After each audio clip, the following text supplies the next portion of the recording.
It is Tuesday, the third day of August, the third day of RPG A Day 2021. Because it is Tuesday, the prime prompt for today starts with a T, T for Tuesday, and it is tactic. However, we have four choices in celebration of randomness, of determination of things outside our own wants and desires, and of course to make it a little bit easier to get through 31 days of following prompts. So, four choices for today: tactic, risk, support, and image. And I am going to roll for it.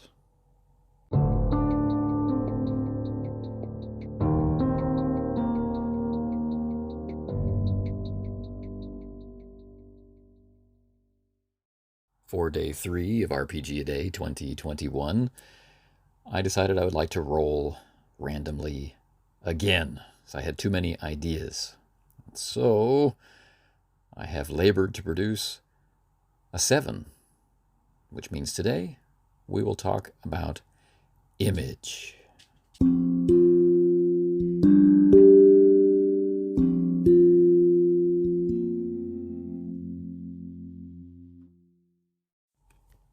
On the written blog, which may or may not keep pace with this primary focus of my RPG A Day 2021 participation, there was a video yesterday, and there will be a video today, showing the roll. However, that takes just long enough to be too long for the amount of time I have available. So there won't be any more of those. So if you've been following only on the podcast, you will no longer be missing that secret ingredient of the days where I default to random rolls. But if you've been following on the blog, well, you're going to lose that short visual treat. And for that, I am heartily sorry to deprive you of the imagery of the slow motion die in action. A D8 to celebrate 8 years of RPG A Day, leading us to this year, 2021. Well, today's prompt, because I rolled a 7, is image. Initially, I was like, what am I going to say about image? But then, as soon as I stepped away from that phrasing of the question and turned it around into how are images, or how is imagery a part of role-playing games that I enjoy, then everything fell into place. And I thought it was kind of funny that my view of images doesn't really involve actual images when it comes to role-playing games. So what do I mean by that? Well, let's explore. A large part of the enjoyment of RPGs for me comes from that feeling of experiencing imagination. Like when you are aware that you are seeing something in your mind's eye, or you might not be aware in the moment, but looking back over the session where instead of remembering only what people said, you also have images in your mind that were sparked by what they said. That feeling, that experience of imagination, both as it's happening or after it's over, that is a large part of why I'm a role-playing gamer.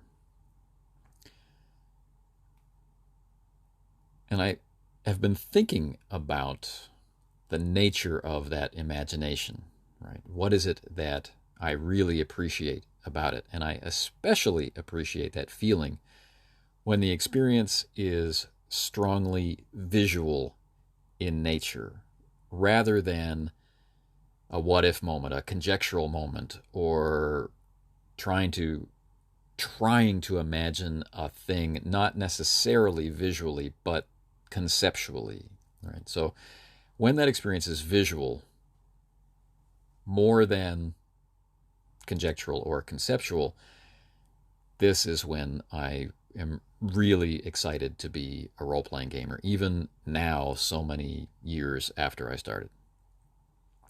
The main route to these imaginings, I find, lies in navigating and integrating descriptions. The descriptions and the reactions of my fellow players, and interacting and collaborating with it. When travel along this path is smooth and all the players interact with each other in similar or complementary modes of interaction, the images produced in my mind's eye can be really powerful. And often in the styles of play that I tend toward, from person to person, these images might differ in substance or in superficial detail from among each other, but they will remain linked in the fundamental details that give those imaginations, or that give them form, that give that substance the shape that it has in our minds. So if all of this is true, it becomes necessary to start thinking about, well, what is good description? Which might cause some stress or worry, like, oh, what if I don't have good description? Or what if I don't feel I can describe well tonight? Then play won't be very good. And that's not the direction that I want to go. I want to simply talk about the enjoyment of visual imagination. So, description and harmony among the players about the setting that play is taking place in and its associated imagery, our understanding of how things must look. This may very well produce very similar imaginings spontaneously and independently. And this is such a cool thing to think about, that 5 people can be sitting around the table and they could all be interacting harmoniously with completely different visuals in their mind about what the characters look like, what the sky or the other environmental factors look like.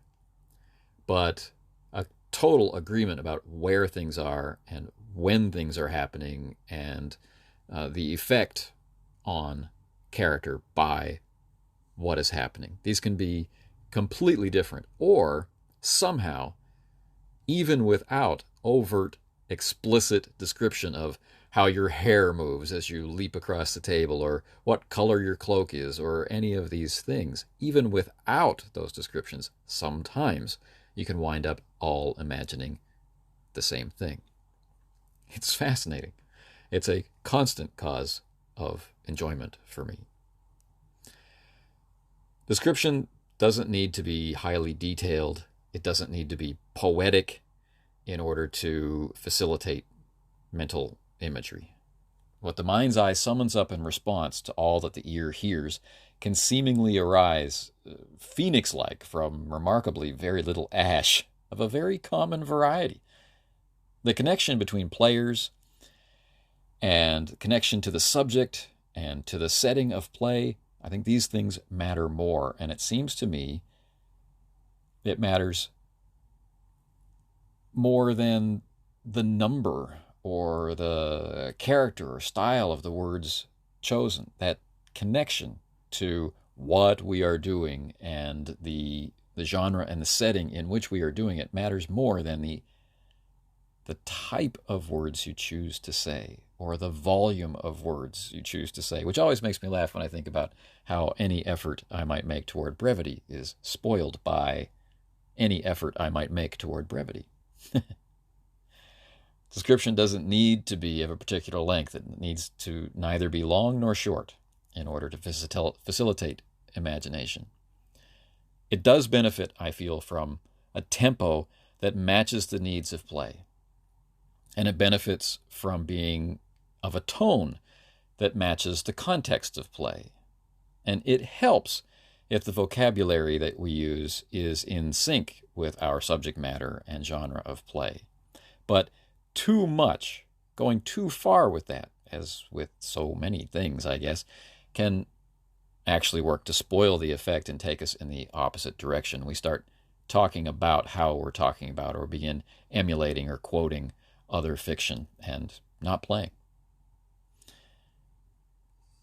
Descriptive ability for an RPG is a skill, and this is a skill that we hone over time. It's one we practice and can develop. It's one we have to recalibrate for different games and for different groups. It's not only a part of how we speak to each other in play, but it's a significant part of what we say to each other in play. It's a defining characteristic of how well we will appreciate the play of others and, in return, be appreciated. I don't usually use photographs or illustrations in play. I don't draw, and I don't have any other way to bring out what my imagination paints in any other way than the words that I say.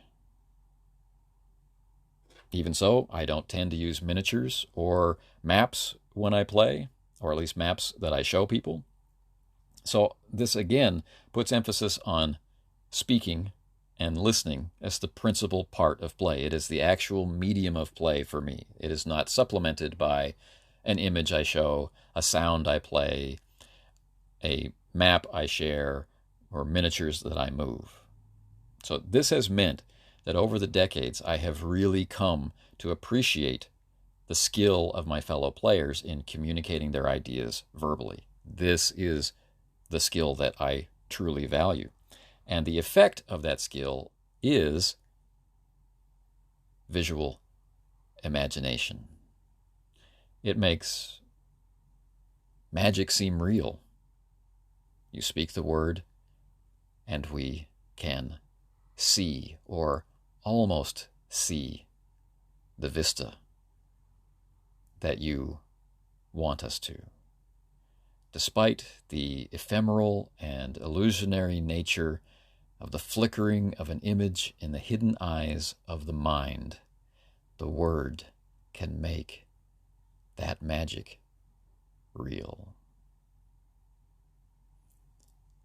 If you'd like to see some recent play that we have done that I hope shows some level of quality of how we describe things to each other and its effect on us, and a game that we enjoyed, I would be really happy if you went to my channel, youtube.com/Runeslinger, and searched for a playlist called Homecoming. This is a Mithras actual play. There's a playlist for Mithras. The series was called Homecoming, A Tale of Revenge. Even if you just take a look at the first of the 3 recorded installments, it'll give you an idea, I think, of this part of play for me and why I enjoy playing with an emphasis on the spoken word. But anyway, there's probably too many spoken words today. So until tomorrow, take care.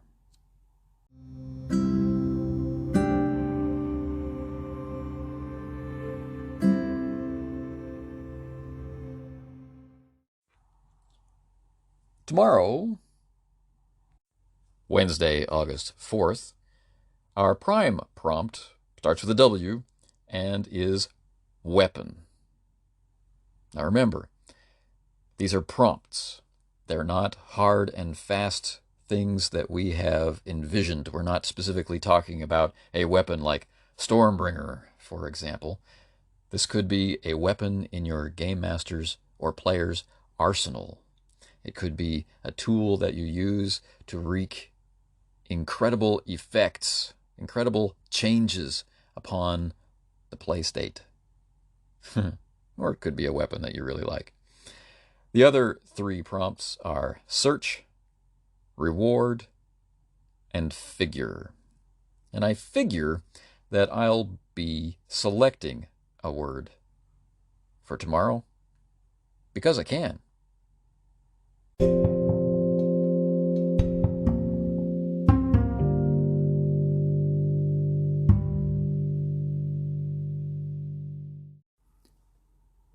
Thank you for listening to the Casting Shadows podcast, an extension of the Casting Shadows blog found at castingshadowsblog.com and of our YouTube channel, which is called Runeslinger.